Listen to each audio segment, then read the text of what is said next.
2 month two. Hello everyone, welcome back to my channel Art and Craft with Misty. আজকে আমি একটা মাটির পাত্র নিয়েছি এবং এই আর্টটা আমি মাটির পাত্রে আর্ট করব। এটা আমি ডেসক্রিপশন বক্সে দিয়ে দিয়েছি, যাদের দরকার তারা নিয়ে নিতে পারো।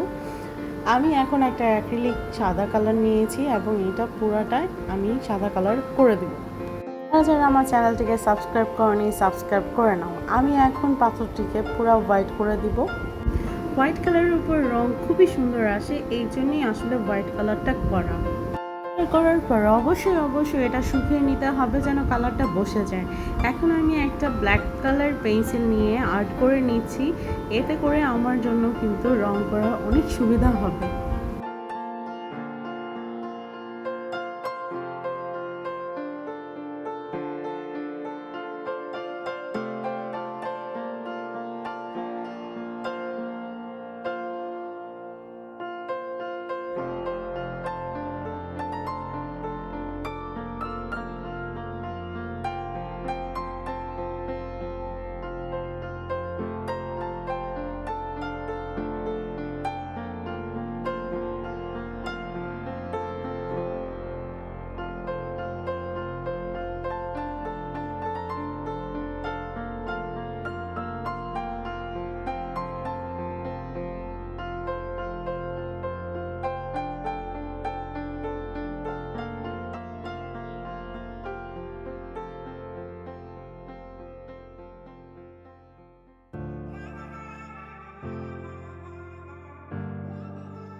আমি এখানে রং করার জন্য অ্যাক্রিলিক কালার ব্যবহার করছি। তোমরা চাইলে অনেকগুলো কালার ব্যবহার করতে পারো, মানে বিভিন্ন রকমের কালার তোমরা ইউজ করতে পারো, কিন্তু অ্যাক্রিলিক কালার ইউজ করছি এই কারণ হচ্ছে আমি এই পাত্রের মধ্যে গাছ লাগাতে চাচ্ছি। তো যদি পানির কোনো দেখা যায় যে পানি যদি পড়ে যায় তাহলে অনেক কালার উঠে যেতে পারে, কিন্তু অ্যাক্রিলিক কালারে কিন্তু সেই ভয়টা নেই। আমি এই আর্টটাতে অনেকগুলো ডিটেল নিয়ে কাজ করব, একটু ধৈর্য সহকারে দেখতে হবে, এই জন্য ভিডিওটা একটু বড় হতে পারে, কিন্তু যারা আসলেই কাজ করতে যাচ্ছ তাদের জন্য অনেক উপকার হবে।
আর্ট করার সময় একটা জিনিস আমার খুবই অবাক লাগে, সেটা হচ্ছে যে কেউই আর্ট করুক না কেন ফার্স্টে কিন্তু বোঝাই যায় না কী রং করছে, কী আর্ট করছে, কিন্তু একদম লাস্টে যে আউটকামটা আসে সেটা দেখতে কিন্তু খুবই সুন্দর লাগে।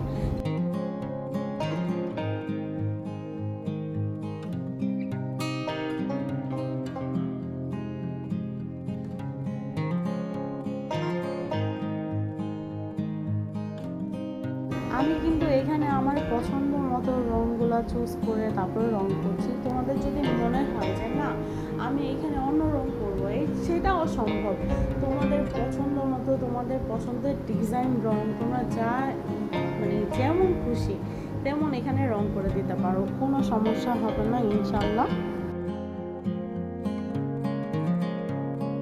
দেখো আর্টের নাম বলতেই ভুলে গেছি, আমি যেটা আর্ট করছি সেই আর্টের নাম হচ্ছে মাধুবানী আর্ট। এটা নিয়ে ডিটেলসে ইনশাল্লাহ আমি একটা ভিডিও বানাবো এবং অনেক সুন্দর একটা কাজ নিয়ে তোমাদের সামনে এসে মাধুবানীর পুরা হিস্ট্রি বলে দিব।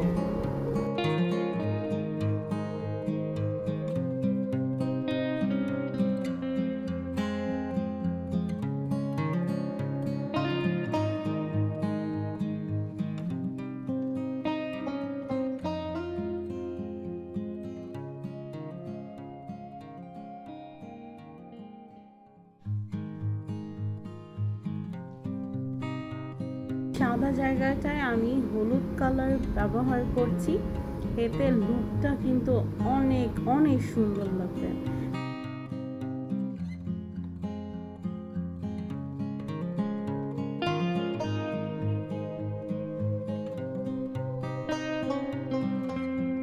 যখনই আমি নতুন কালার ব্যবহার করব আমি কিন্তু এটা বারবার শুকিয়ে নিব। যেমন সাদা কালার করার পর কিন্তু আমি এটা শুকিয়ে নিয়েছিলাম, পাখি করার পর কিন্তু এটা আমি শুকিয়ে নিয়েছিলাম, আবার হলুদ কালার করার পর আমি এটা শুকিয়ে নিব। ওফ কি কাজ, তাই না?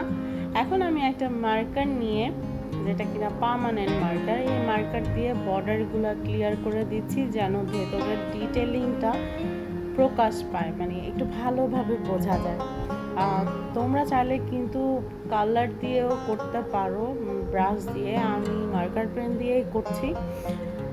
তারপর আরও অনেকগুলো কাজ বাকি আছে, এখন একটার পর একটা দেখানো স্টার্ট করব।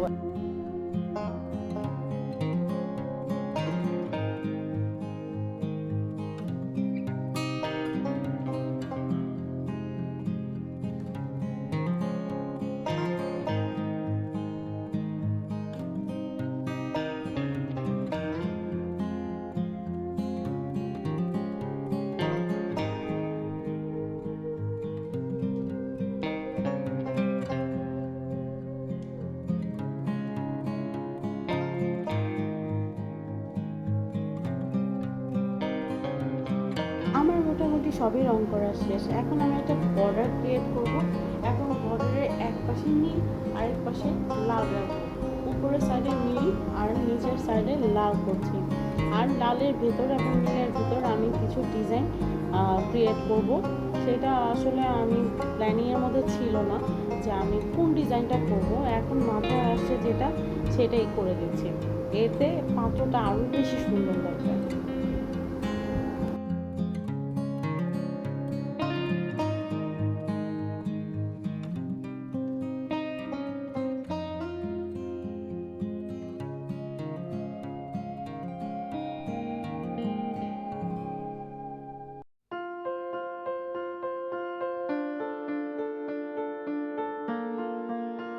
ফাইনালি কাজটা করা শেষ হলো। এটা আমি ওভারনাইট রেখে দিব ফ্যানের নিচে যেন ভালো মতো শুকিয়ে যায়। আর কিছু ডিটেলিংয়ের কাজ করে নিচ্ছি যেটা বাকি ছিল। আর যদি ভিডিওটা ভালো লাগে তাহলে একটা লাইক, কমেন্ট অ্যান্ড শেয়ার করবেন। ধন্যবাদ।